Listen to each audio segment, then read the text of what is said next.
Hello and welcome to part 2 of the Blue Monday Jim Magilton special. A huge thanks to my guests for coming on the show again.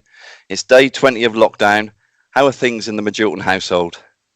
Hanging in there, still doing whatever you have to do, listening to government advice, still trying to get out, but self-isolating, trying to stay safe, trying to stay positive in everything we do. So, it's, do you know what? I was thinking about this, and I think, like, my background, I think has helped me enormously in this, because when you're a professional footballer, you kind of get used to being in this sort of cocoon, this sort of isolation. So all the prep that went into being a footballer certainly helped me now. So, dealing with it and staying positive.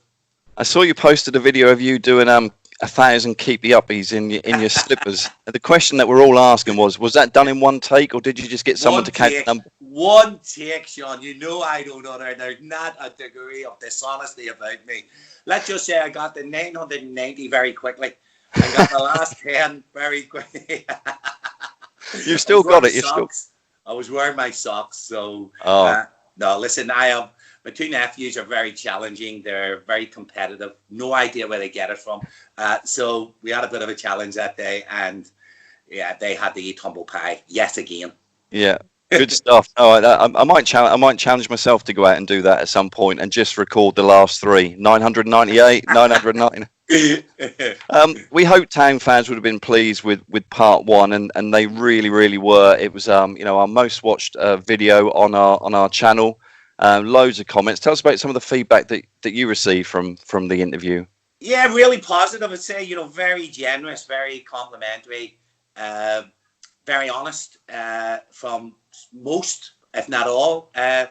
Again, it was fantastic to go back and recall those great memories. When you asked me to do it, I kind of wanted to do it off the cuff. I didn't really want to research anything. I didn't want to delve back. I wanted to react in a very honest way and tell you exactly how I felt going into that. As I say, there was an article in Those Were the Days that actually struck home to me, and it was written very beautifully, and I wanted to, and it kind of reflected how I felt on that night. But when you brought me back to the games and and the players, it just evoked so many fantastic memories with a crowd that was so passionate and so desperate to finally get over the line.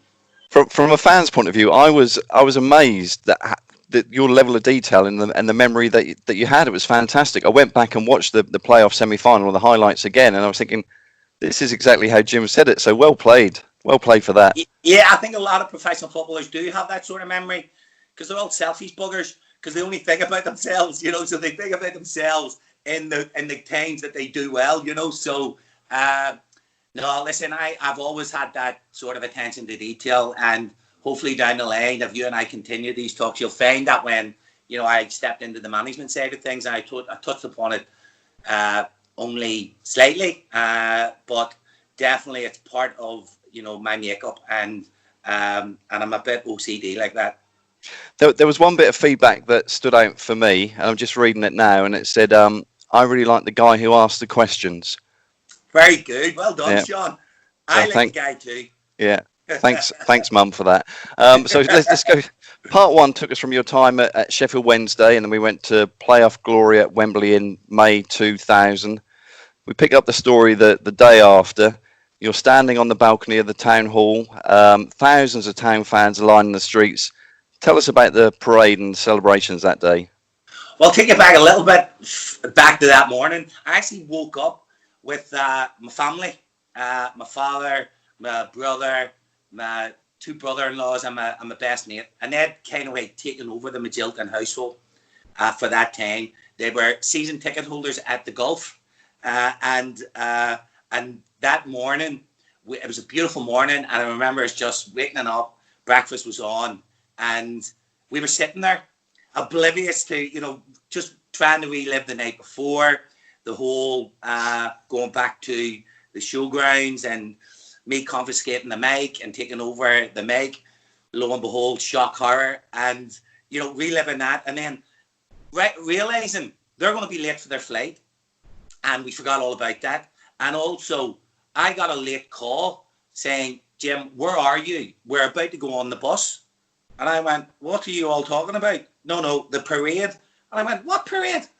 Yeah, we talked about it. And I had to go through the crowds at breakneck speed to get to the parade. So John Kerr met me and he went, still celebrating, Mr. Magilton? And I went, Mr. Kerr, I wouldn't touch a drop. So, yeah, then getting onto the bus and seeing the boys again and families and just this year elation, and the emotion. I think it was the emotional outpouring of 4 or 5 years of, agony to get where we got. And listen, the crack on the bus was unbelievable. I think there was a few sherbets taken that night on the bus. And then standing on the balcony, seeing the thousands that turned out. Bear in mind, the thousands that had turned out on the Saturday, or sorry, when was it? Monday. So on the Tuesday. So it was incredible. It was an incredible show of affection for the players, and the players wanted to reciprocate that to the fans. So it was an incredible evening. That, like I said, personally, is a bittersweet memory for me because I wasn't there. But what I can say is that on the Saturday of that weekend, that's where my wedding reception was. Very good, sir. There you go. Good. So you missed the most important day, didn't you? Well, yes, true, exactly. So the celebrations have stopped. Everything's calmed down. What did you do personally to, get yourself ready for the Premier League? You've been away for a season and a half as such. Yeah. I had another couple of weeks of celebrating with family and relaxing because it had been a huge emotional season, and there was a realization of, wow, we're back in the Premier League. Anticipation of fixtures was always pretty intense, no matter what level you play at. So I was looking forward to that. Then I refocused, and then I got myself fit. I started training within 2-3 weeks, really focused on going back into the Premier League, knowing the standard you had to attain, knowing the physical fitness, the physical condition you had to be in. So right away, I just was really focused and really looking forward to pre-season. So what was your fitness regime back then? I guess it was a bit more than wearing a pair of socks and 1,000 keep you uppies. What would you have to do? I would have then scheduled run in the morning, physical conditioning in the morning, a little bit of weights in the afternoon. I would probably have done 2 or 3 sessions a day, and then been entertained by 2 fanatical boys who were just football daft, so it was easy for me. But once I got them settled, I'd go out for another physical and run. I used to enjoy getting away and getting my head clear. Actually used to enjoy it immensely. So 2 or 3 sessions a day, just totally focused on the new season, and then a little bit of ball work with the boys and taking myself away and really concentrating on myself and getting myself ready. What did you remember when the fixture list came out? Oh, sleepless nights. Yeah. I thought the opening fixtures were going to be tough, but then once you get over that shock, it's. I always talk to players and I talk about being motivated, inspiring, rather than demotivated and intimidated. So once you get over that, Alan Ball had this great thing. He used to come in with a team sheet and he'd rip it up and he'd say, names on a piece of paper, that's all they are. And you go, yeah, but you're not playing against them. I am. So, but it kind of way worked with me, and he was right, because on any given day, over 90 minutes, it's possible to win games. Of course it is. That's the nature of the game. So once I, once I got my head around the opening fixtures, obviously I was totally focused on getting myself fit and totally focused on getting into the team, because a new competition had heightened and a new competition was going to be stiff, and I had to earn the right. So over 3 seasons, George Burley had built this team, bringing on youngsters like Wrighty and Scoey, but then also selling off Sedgley, Vaughan, Tarico. And then every season from 97, 98 onwards, he was adding a couple of hungry players, including yourself in 98, 99. We talked about Jammer, John McGreal, Gary Croft and Stuart joining. Summer 2000 recruitment comes along and we spend $4.5 million on Herman. Martin Roycer joins permanently, and we also get John Scales on a free. Did you think it was the right time to carry on this little by little approach, or was there a worry that we perhaps needed more quality there? A bit of both, but I have to say George's recruitment during that spell was top notch. Every player he brought in were footballers, and they all could handle the ball. Strategically, he picked a team that was very much possession-based, and again, around solid foundations. So he's bringing in experience, good defenders, and also with the right attitude. I think he selected players on attitude. There was that desperation and hunger, and then there was the seasoned pros who were desperate and hungry, who maybe have had a little lull in their career. So his recruitment in terms of that, I thought was top-notch. So the added additions just put extra pressure on the group, which is always needed. I remember bumping into Herman. Herman tells a story about bumping into me. I remember saying to him, price tag, yeah, you're going to have to be some player to get in this team. And don't worry, don't let the price tag overwhelm you. We'll soon let you know if you're a footballer or not. So kind of way that was, but the kind of way the integration into the group was always very important. I have to say they were a brilliant bunch of lads for that. They got them in. And again, you had to find out. Training was always about being intense and being ready and focused and game related. So these guys knew that once they came into the training, I think if you asked all the new signings, it was the level and consistency of the training that really pushed them on. So I'd like to think that we all played a part in that. So straight away to our first home game, we're against Manchester United. Going back to your analogy about bits of paper, they're just names on a bit of paper on the floor. Tell us about, your role as a central midfielder up against Roy Keane and Paul Scholes. Knew it was going to be a pretty tough night. I knew the quality they had. Again, going into that game, it was early season, second game. I knew Liverpool, God forgive me, Manchester United were going to give us the opportunity to play. And if we couldn't play, they were going to squeeze the living daylights out of us. And they were going to press us. But if we could prove we could play, then they would have that respect. And ultimately, that's what happened. I was very focused for the game. I enjoyed the game, the build-up to that game, as much as I enjoyed the semi-final. Probably even more, because I knew who I was playing against. I knew the levels, and that was no disrespect to Bolton at all, but I knew the levels. I knew on the night, if I wasn't at it, as they say, if I wasn't focused, then they could really hurt you, because they were top class, brilliant. They were brilliant on the night, but so were we. We were as equally as good, and that was very pleasing.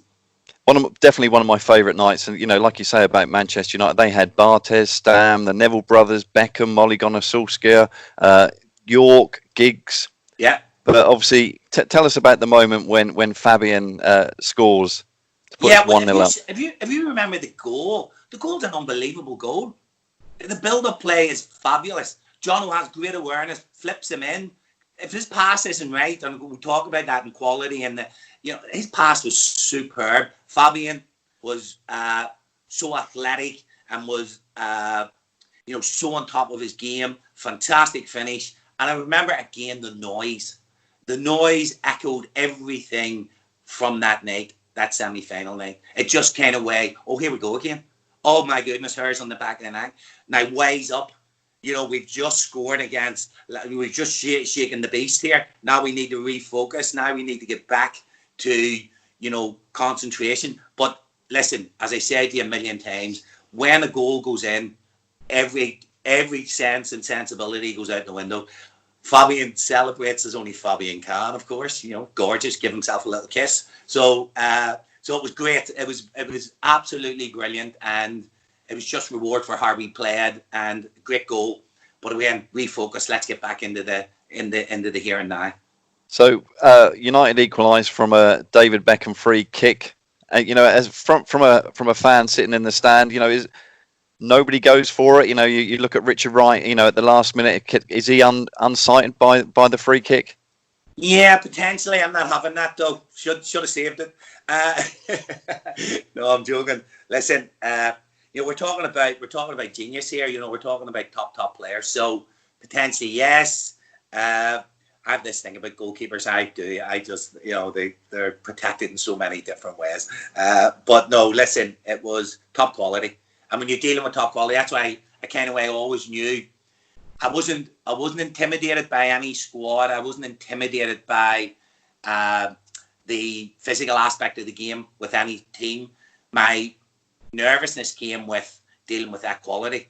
No matter how well we played, every team in in the division. Every team in that level had players that were going to hurt you, and Manchester United had an abundance. That's why they were Manchester United winning Premier League titles. So I was always conscious of that. I knew in 1 second of the game it could change in their favour. So yeah, it was just another moment. But I just thought on the night we were very good, and deserved something from the game. Do you remember that guy who tried to lob Barthez from the halfway line when it was 1-1? Yeah, do you know what? It came to me, and instinctively I knew Barthez. He was a jack in the box. He couldn't stand still. I just had a gamble. It was that little half a look, and as it came to me, it said, "Do you know what? I kind of stretched. I didn't get full timing, and it was just slightly off because I would have chipped him. But no, listen, it was just instinctive. I had a little look, and I thought, right, he'll be busy enough to be in the round. He'll have me on his line. He'll be in the 6-yard box. I'm going to take half a punt here." So Steve McLaren was the assistant manager with Sir Alex. And after the game, because I played with him at Oxford United, he was like, only you. You know what I mean? We have a fella that did it. And I knew Magilton might do something on the night. But he was very complimentary about my performance, which was great, but also the team's performance, which was even better. Sir Alex Ferguson obviously made comments about the town fans. He said that he felt that there were like 40,000 people in the stadium. Do you think, obviously, that Portman Road was going through a development stage, certainly the period that we're covering now? Do you think it's better to have how we used to be, the single stands behind the goal with fans packed in, or a bigger stadium, but perhaps, a few more empty seats as such? Actually, you know what? It's development, isn't it? The game's going to that sort of level. I just like noise. I love noise. Do you know, I like fans being passionate. Listen, they can be passionate the other way, which sometimes doesn't help you. But it kind of comes down to the individual dealing with that. I just like the noise. I liked, that closeness of Portman Road too. But listen, it is what it is. The game's developing all the time. The new stadia around the world, you can't complain. It's absolutely out of this world. It's so, the comfort now watching games of football. But a personal choice, yeah, I love that. I love being on top of it, and so did the Manchester United players. They're used to it every week. They have to deal with that pressure every week, both at home and away. I was at Southampton when they opened the stand, the new tier Old Trafford, which took it to 75,000. Lots of noise. Was there a difference between 65 to 75? Only they can tell you. But certainly on the night, it was fabulous. So more noise, the better for me. In the next game, we're at home at Sunderland, and Titus Bramble scores a rampaging solo goal from his own half. Can you talk to us about Bramble's huge potential? He was 18 years old then, and what your role as a senior pro was in giving him advice and mentoring him? Yeah, keep him grounded more than anything. Just keep educating himself in the game. Keep watching himself in the game. I think Titus had a great career. I think he could have had an even better career.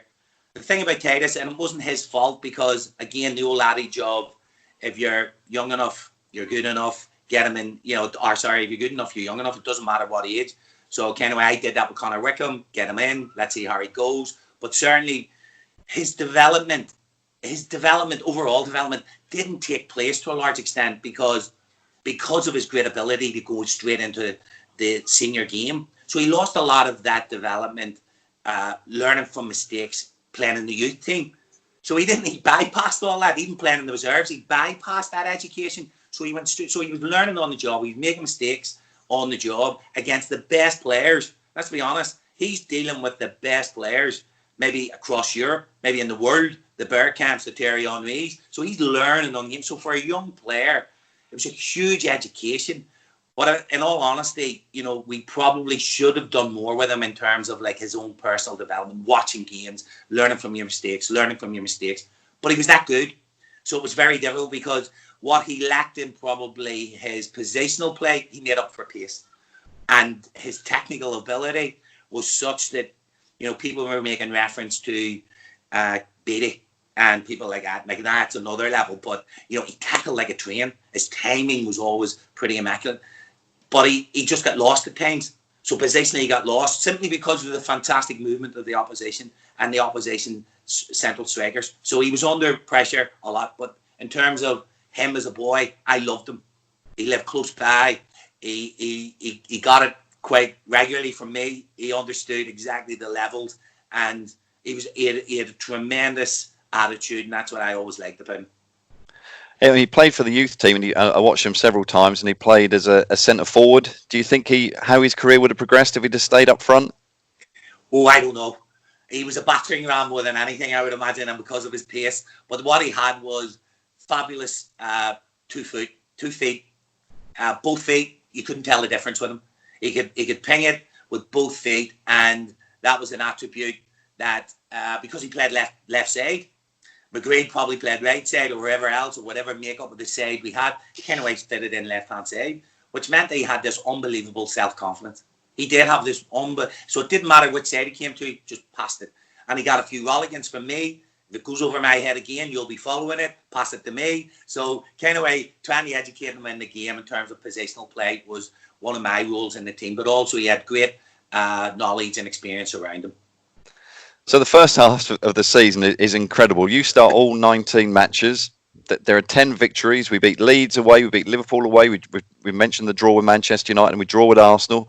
Marcus Stewart has already got 10 goals. The team is third at the halfway point of the season. What do you think was the secret to the brilliant start? Were you surprised, and how did you personally find the step back up after a couple of seasons away?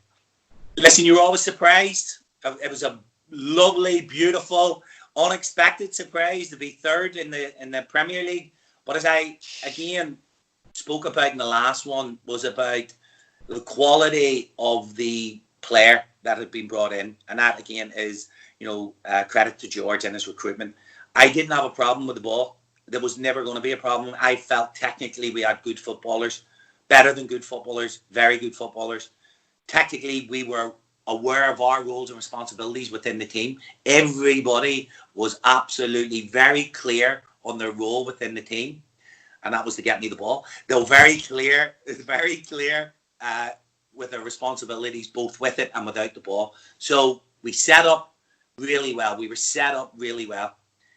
Again, you were always conscious of the opposition's quality, and could we dominate the ball enough? Could we dominate possession enough? Could we actually dominate the opposition with our formation, regardless of how well they had or they were set up? Could we dominate? And for half a season, we did it so well. We were set up beautifully. We had adaptability in our group. Herman could shift back into left side centre half. He was equally comfortable playing up and down the left-hand side as a wing-back or setting in as a left-back. We had adaptability in the team. We could change from a system to a system. Again, that was huge credit to the coaching staff for recognising that at times in games we were under pressure. We had to defend. And what we did do, we defended really well to a man. Our work ethic in the team was tremendous. Absolutely tremendous. So there was, that our attitude and application to the job was top class. In December, we added Alan Armstrong from Middlesbrough, which in no small part led to David Johnson's £3 million transfer out of the Premier League to Forest, which, seems a touch ruthless given all of the hard work and the effort that Jono had given to the team over the previous seasons. How do you feel about a teammate being replaced in such a way? And was the ruthlessness possibly a positive trait that Ipswich had kind of been missing in the past? First and foremost, John O'Gowan was a surprise too, but also, right away, players go. That's part and parcel of the game.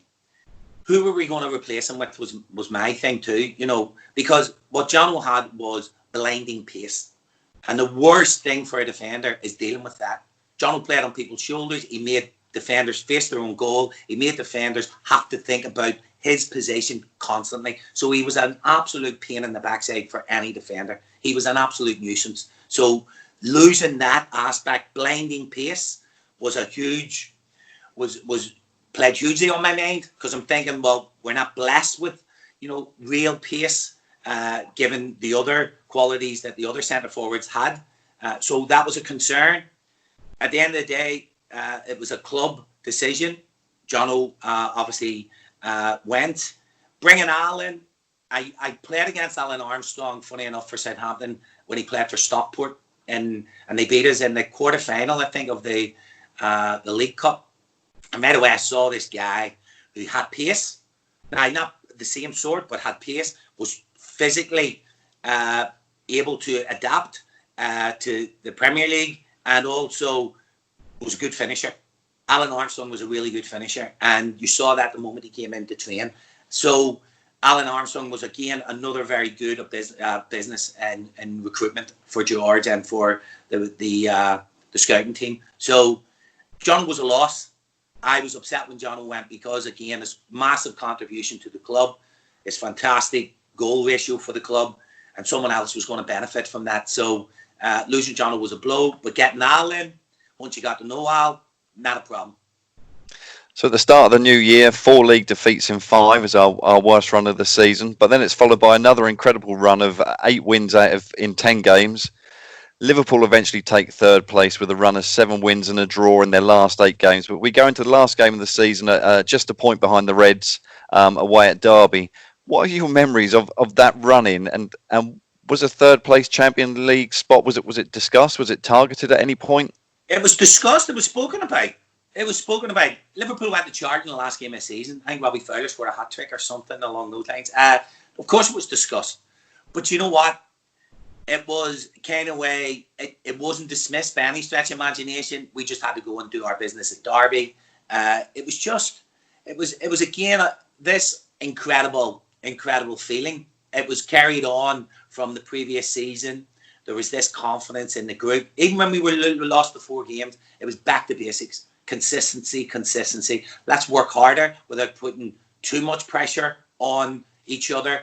Pressure was part and parcel of the game. It was part and parcel of training. But it was keep doing what we're doing because we have got good players. Get back to basics. Keep believing in yourselves. It'll come good. Thus the run. Then getting into that last game, it was whatever happened. It was a tough game, Derby away. Listen, you're sitting in that change room at the end of the season and you're you can't believe what's happened. Well, to the outsiders, you can't believe what happened. But if you look at the players and you think about the work that was put into the players, you think of all the work that the players had done that season and the way they applied themselves, their attitude, their enthusiasm, all the words that we used. Listen, they deserved it. We all deserved it. And you as fans deserved it. You loved it. You got to go to the away games. You enjoyed massive success. Listen, everybody, they'll tell you're an absolute liar if you don't say, if you don't for 1 second think you're not listening to this or you're not listening to that. You know, when you as fans, you're traveling to away games and people are talking you up. They're actually praising the way you play. They're praising your players. Listen, that we all have an immense feeling of pride. Pride as an individual, but pride as a group of players, and then pride as a club. People are talking about your football club in a manner which, it's fabulous. It's fantastic. I think I speak on behalf of all fans by saying that you made us very, very proud that season. And, 5th place finish, George Burley's manager of the year. You started 32 of those 38 league games. Where does this season rank in your playing career? Oh, I would say it's up there, probably the best consistency ways. I had great times at Southampton. I didn't miss many games, but Southampton was centred around an absolute genius, which was 100%, and we had to do everything to stay in the division. And ultimately, when we look at the next season, that's what probably cost us. But for 4 or 5 seasons, it was about maintaining Premier League status and making sure that we got the ball to Tiz at every opportunity. so when I got into this group of players, it was a sense of worth, a sense of value, a major contribution into how I wanted the game to be played, and in particular how we all wanted to play and how we all adapted to Premier League life very quickly. The readjustment for me was easier because I had experienced it. I was a full international, having experienced games, but there was immense pride too for a lot of those lads who probably going in would have doubted themselves, and they're never sure.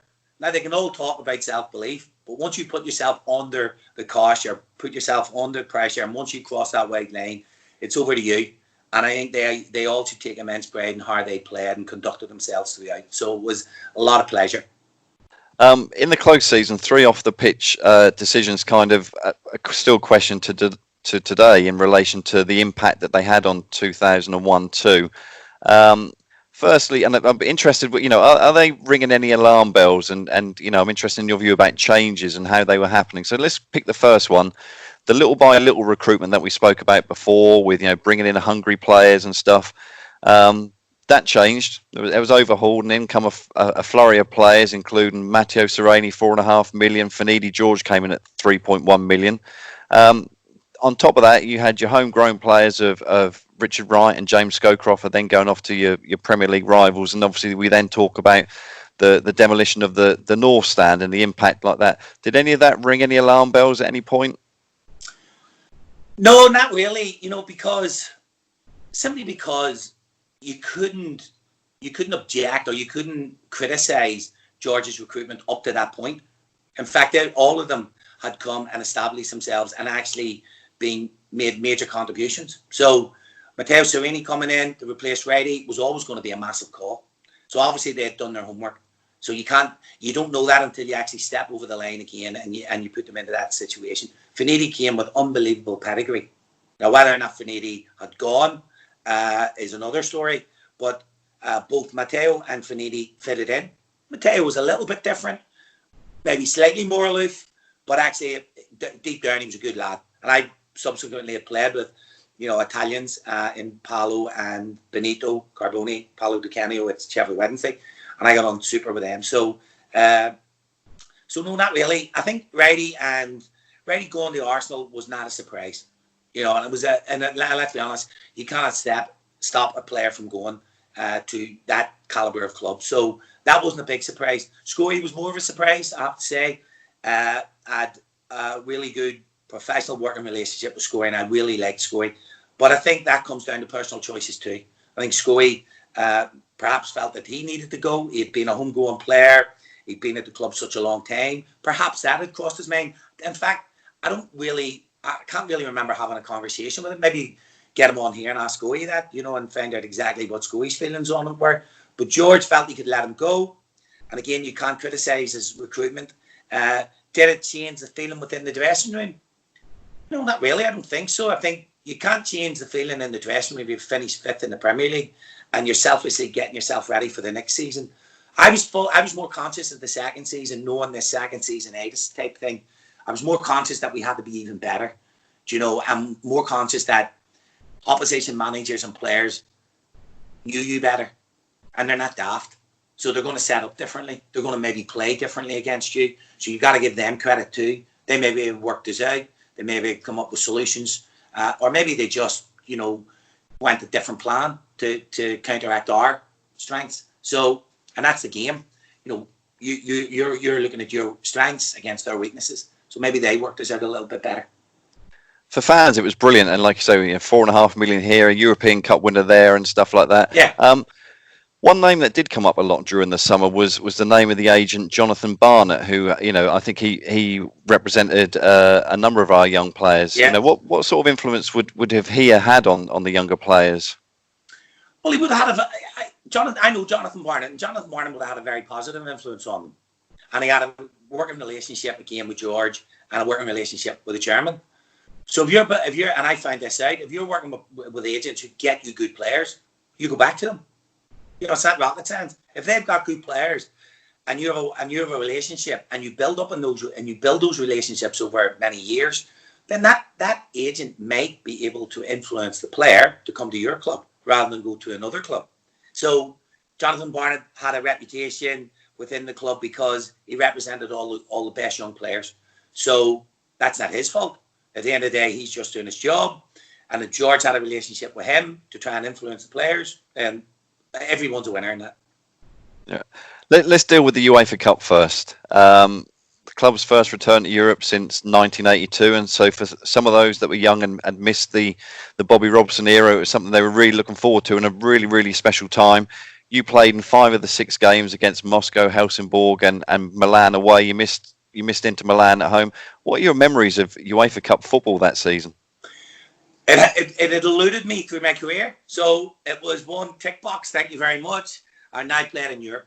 I was a Northern Ireland international. I don't know how many caps I had at the time. So it was just another wonderful experience. And again, given my experience as an international, I loved it, absolutely loved it. So it was another opportunity to go and play against the best club players in different countries, and a wonderful opportunity for us to really put a stamp down and put a marker down and follow on the famous footsteps of Sir Bobby and that great side. So for everybody else, it was an opportunity to travel.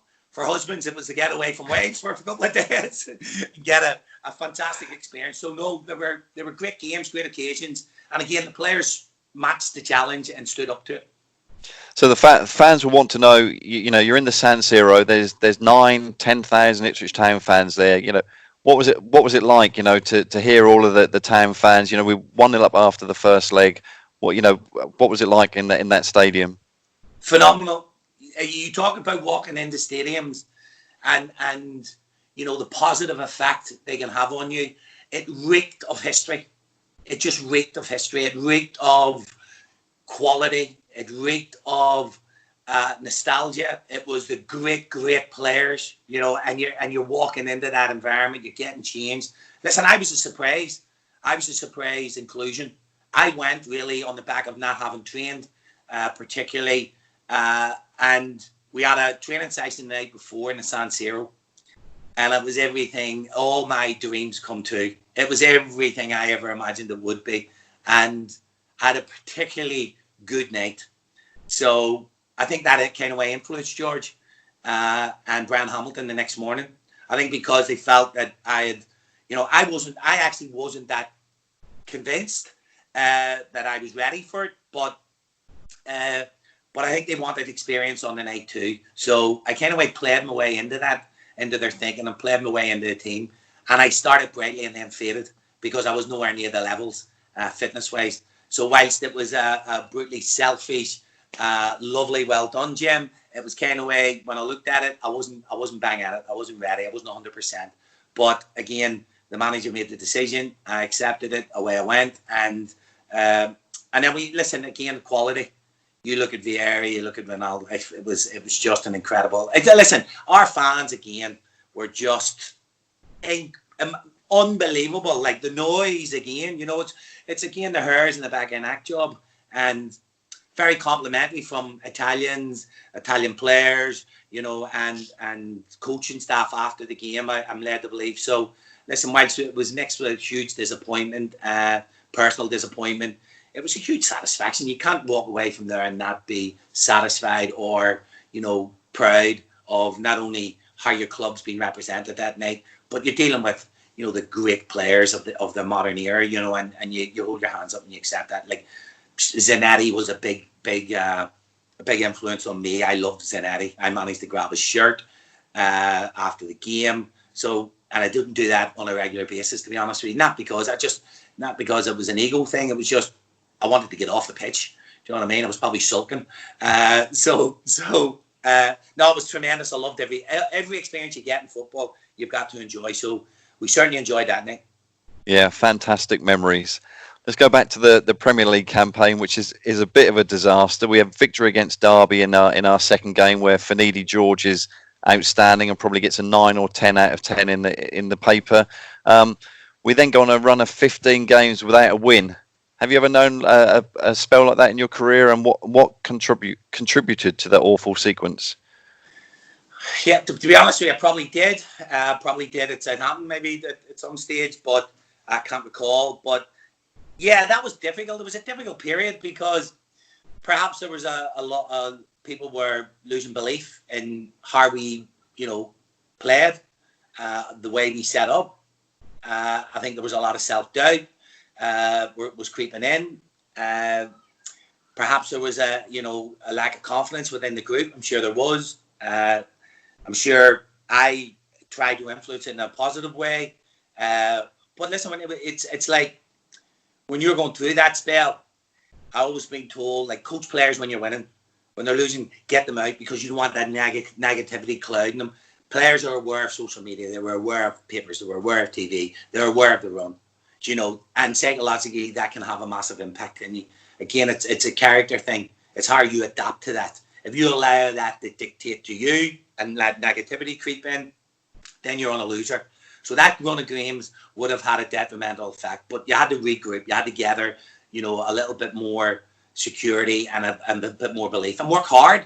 Constantly keep working hard. Not picking on each other, putting demands on each other by all means, but just regrouping and saying, right, we're a good side. We prove we're a good side. Let's get back to basics.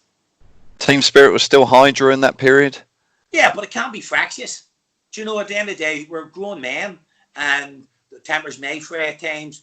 Part and parcel of the game. You get on with it. At the end of the day, people are going to spit their dummies out. Those who aren't in the team think they're in the team. Those who are in the team may be looking over their shoulder and feeling, as I say, a little bit more conscious of their performance. At that stage, everything was being scrutinised. So Sky was scrutinising you, Prozone was scrutinising you. People were looking at you more. Oh, well, you didn't cover this, you covered this. You're not landing on the ball as much. Why aren't you getting as many touches? Things like that. I think the other thing is like recognising, as I say, the strengths of the opposition. Opposition worked you out, so we had to be better. We had to do better. We had to work harder. So, as I said, when confidence is flowing, decision making simpler. When confidence isn't, you're taking a second longer or a split second longer to make them decisions. Where when you're flowing, everything's natural. So probably that was creeping in too. So you acknowledge that, but then you have to regroup, as I say, and you have to come back. Do you think it would have been better if we'd have finished 17th the season before instead of 5th, where we suddenly, our heads were above the parapet and people were taking us serious? No, because the game doesn't dictate that. You got to play to the game, and you got to play. You play and you play to those conditions, and you finish up where you deserve to finish up. Our quality of play, we deserve to finish 5th. Was that, was that expected? No, but you can't deny that we didn't play well, and you could not deny that we didn't deserve to finish 5th. What you can't then dispute is that we were in a position where if you're losing games, it's because there are certain aspects that you have to always, the variables are always there for the game. You could be unlucky. Yeah, over 15 games, you're either that unlucky. I'd say no. Quality of play, made of depth, opposition, quality of the opposition. You recognise that, and then maybe the whole, work ethic and attitude. You tend, you find that out anyway as a player. But when you become a manager, you're looking for things. You're constantly looking. You're constantly scrutinising. Sometimes it can be overanalyzed. This paralysis by analysis. So I think George had enough experience to dictate that. Get back to basics. Let's get back together. Let's keep a strong core unit, and then let's start winning games of football again. Well, clearly that worked, because after that run of no wins in 15, we then go on a crazy sequence of 7 wins in 8, and we climbed to 12th in the table. And recent signing Marcus Bent has scored 6 in 6. How does a run like this come about from bottom of the league? And did you then think when you were in 12th, actually relegation isn't going to be an issue this season? I think Marcus was, a really good addition. He had experience and he was threat, he had pace, and he was a good finisher. So him coming in gave everybody a lift.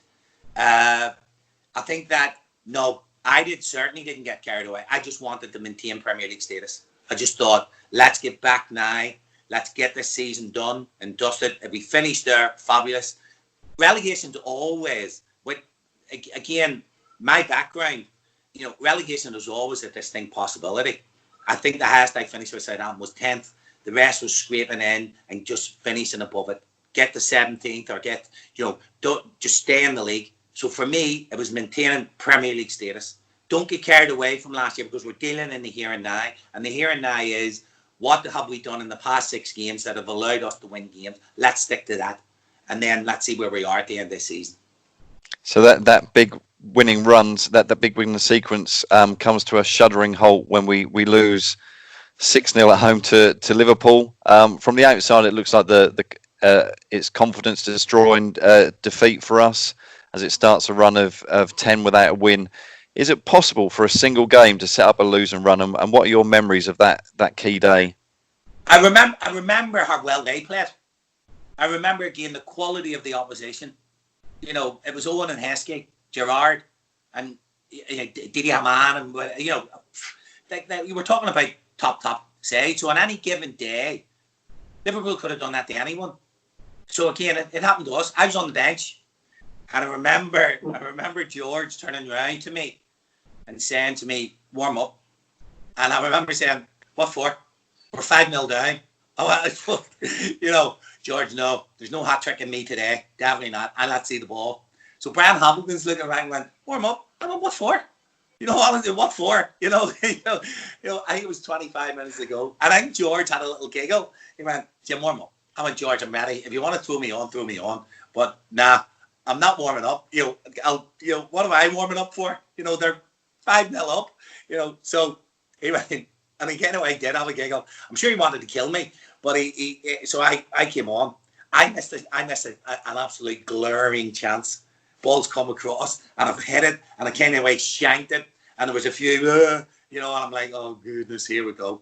Then I remember Magilton speaking to me, and I was saying about Gerard, and he went, Jim, another level, just another level.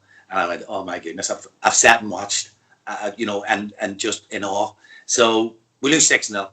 Again, one-off games happens. It happens. Like, for example, we beat Barnsley in the championship that year. We got opponent and played Barnsley in the final. We beat them 6. We beat them 6, and they went on this incredible, and they end up losing narrowly in a playoff final at Wembley. It comes down to the individual. If you allow that to affect you, it's down to the individual. So whilst it may have appeared that way to the fans, certainly not to me. Certainly it was. They're good. They're very good. They're an incredibly good side with incredibly good players. That can happen. Now get over it quickly. Get over it, because we've got to go now. So that Liverpool had a player on their bench which was of the same calibre as yours, which was Nicholas Anelka. I remember him coming on as well. So they had a fantastic team. Obviously you're a Liverpool fan, and you started with as an apprentice at Liverpool. How did it feel when you were in these games, playing against Liverpool? Pride, absolute pride. Anfield away the year before, pride when we win the game, and huge respect. For everything the club stands for. I owe my career to the club, and I did a lot of work prior to leave Northern Ireland to go to Liverpool. But the foundations, the mentality was only established whilst I was there, and I owe them. I owe Ronnie Moran, Roy Evans, Kenny Dalglish, Phil Thompson, the players of that era. The fantastic players. A huge debt of gratitude. I never forgot my upbringing in the game. It was every day, relentless every day. Be better than you were the day before.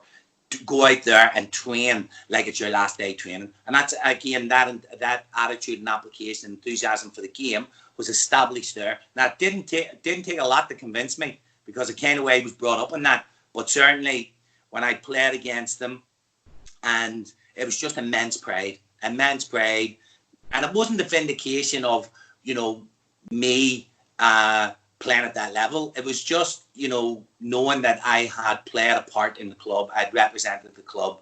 I was, captain of the reserves. I was there through difficult periods. I was there at Hillsborough. I'd lived through that with the players and with the club and the supporters. So I have huge respect for the club. I'd travel anywhere to go and watch them play too. So, my two sons are the same. So we're I'm indebted to the club. But when you put on a different strip, I remember scored a penalty and giving it large for Ipswich. I remember scoring for Southampton and going ballistic. I'm not a big believer in all, how can you not celebrate a goal? It's the hardest thing in football to do. So why are you not celebrating? You've got to go delirious. Okay, you can, you talk about respect after the game. When you're in the game and you score a goal, please, delirium sets in, please. None of that business. So it was wonderful. Going to all the Premier League grounds was wonderful, and you guys experienced that too. So if you put your emotions and you think about your emotions when you walk into the ground, well, you can only imagine my emotions walking from the tunnel onto the pitch and putting you through sheer hell for 90 minutes. Do you know what I mean? So we're in the game. We can have to control our emotions and hopefully dictate what way it's going to go. Your supporters are reacting off everything. You are more nuts than we are. True.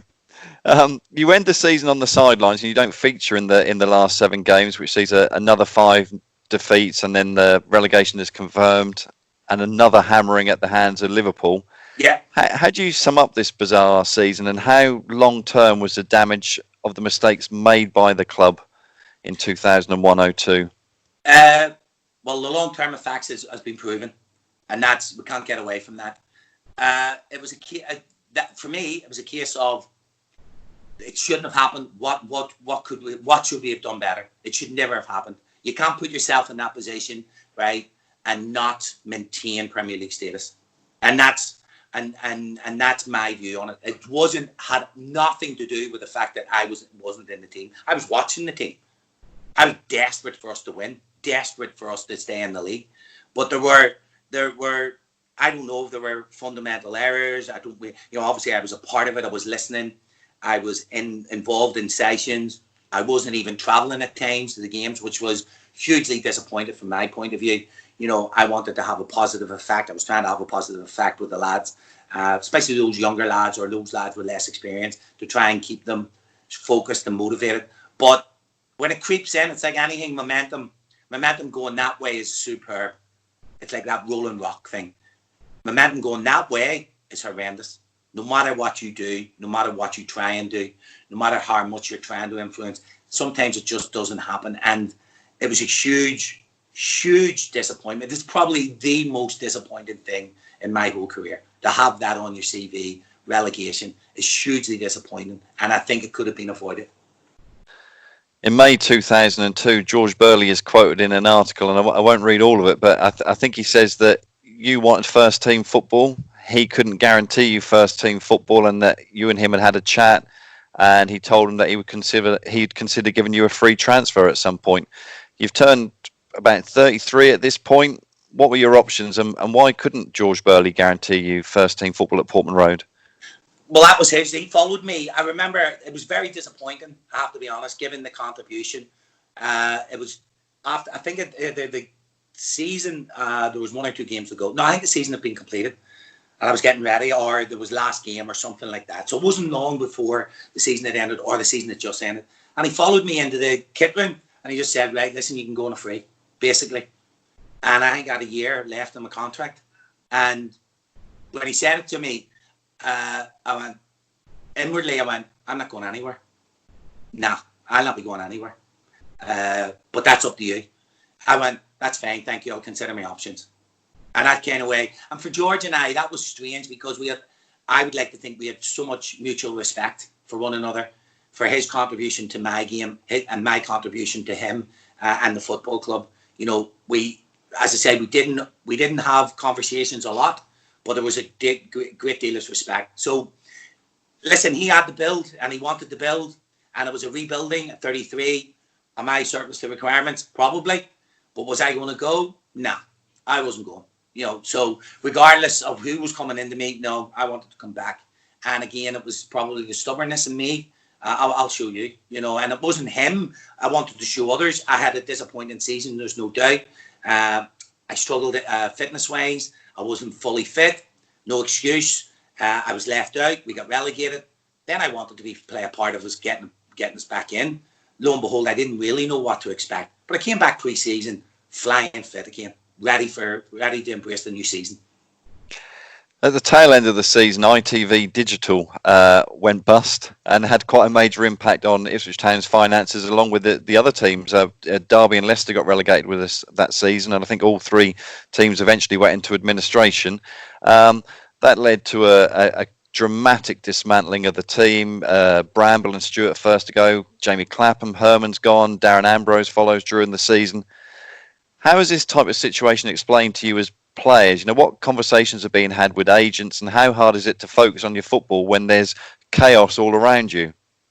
Yeah, you can't dismiss it and turn around and say it didn't have effect, because it did. But what the club tried to do, they tried to communicate that message to us. David and George tried to communicate that. Well, they didn't try. They communicated that to us. They told us, not the full details, but obviously gave us as much as we needed to know. And at the end of the day, personal choices have to come into place. Players are brutally selfish, in terms of that. If there's an opportunity to go and play or maybe go back into the Premier League, they're going to take that, and you can't blame them for that. But they did their very best to explain that. They were very upfront. They were very honest. And there was a huge disappointment from them having to do that. Of course there was, because both men were, responsible, played huge roles in putting the club into the Premier League. So this was hugely disappointing for both of them. I'm sure both of them took this very personally, and as a result, players left. It was a kind of regrouping. We still had to take care of business. As a football, you still got to turn up. You still got to train. You still got to apply yourself. We still had to try and win football matches. Simple as that. There was a lot of bravado as well come the start of that season about what we were going to do and what we were going to do. I'd rather have stayed away from that and gone low key. But that wasn't my job. My job was to try and get myself personally ready for the upcoming challenge, and certainly I was ready for it. So having been told that you could go on a free in May, you then feature in 7 of the first 8 league games at the start of 2002-03 in a new look side which features Darren Bent and Darren Ambrose. Now, you had the experience to get out of the second tier. How were you personally and the club fixed for a 46 league game season? I was ready, so there was no, it was business as usual for me. Business as usual. We had two outstanding young players that were going to really take us, on. They were going to definitely add quality. They had enthusiasm. They had the passion of youth. They invigorated the group. They were two lively characters. Loved them to death because I knew they could deliver. I knew they could produce. They were still learning the game. So they were two welcome additions. I knew that we still had the core to challenge. I knew it was going to be difficult. Of course it is. Getting out of the championship's the hardest flipping thing in football. So I knew that we mentally we were equipped. We had a nice balance of experience too. So ready for it. Again, ready for it. At the end of the day, it's a challenge you have to meet head on. You got to be clever and smart. Of course you do. But you embrace the challenge. You can't shy away from it. You got to be, as I say, let it motivate you rather than intimidate you. So again, I was motivated. So the first 2 games against Walsall and Leicester we win fairly easy, but then it's no wins in 6, and a home defeat against Derby turns out to be your last game under George Burley. In those last games, was there a sense that the old Burley magic had disappeared, or could you see a way forward going towards the end of the season? Do you know there are different timing in football is immense, isn't it? And I've been lucky enough to benefit from timing, and also not so much. I think there were different aspects, and I'm sure George somewhere along the line has talked about this. I felt that Dale, God rest him, was a huge influence on George. I think he missed that personal relationship. Again, I might be talking out of turn. I don't know that personally. There were things going on. Obviously, administration wasn't helping, and there was a lot of pressure, huge pressure on the manager, huge pressure on the football club to deliver. So all this may have taken its toll. Probably did take its toll. I think was it Grimsby away we lost as well, and that game, you felt there was a certain inevitability. I was listening to it on the radio, believe it or not, and I just felt there's ways of losing football games, and I found that to my cost. At Queen's Park Rangers, for example, we go to Watford away, and you feel as if, and it's not, players don't maybe see that, but they're kind of way, they look as if they're throwing the towel in, and it's like a house of cards. Well, certainly that never entered my head as a professional footballer, and I hope it doesn't enter many. Does it enter people's head that this could be, I hope it's his last game? Or that never entered my head. Shocking if it does, in my opinion. So, but there was a certain inevitability about it, and whilst my relationship at the end kind of way wasn't as strong as it was at the beginning with George, a huge amount of respect for George and what he had achieved at the club. So I didn't want him to lose his job. But again, to the outsider, pressure had been building, huge respect from supporters for what he had done. But again, it's the nature of the beast. It is the nature of the job. It is the survival of the fittest in this game. And the board took the decision to let him go. So how did you find out about his sacking? Do you know what? I can't really recall. I think it was the next day or a couple of days after. I think the chairman had come in. And I think Tony, didn't Tony take over the reins for a couple of games? So I think the chairman delivered it. I think it was, listen, we'd heard anyway, because nothing's sacred.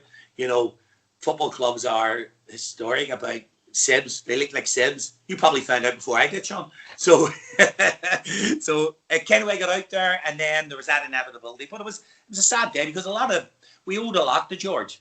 So I was, and I wasn't I was disappointed for him, really disappointed for him. As I say, a huge influence on my career. Where does he rank in the terms of managers that you've played for to that point in your career?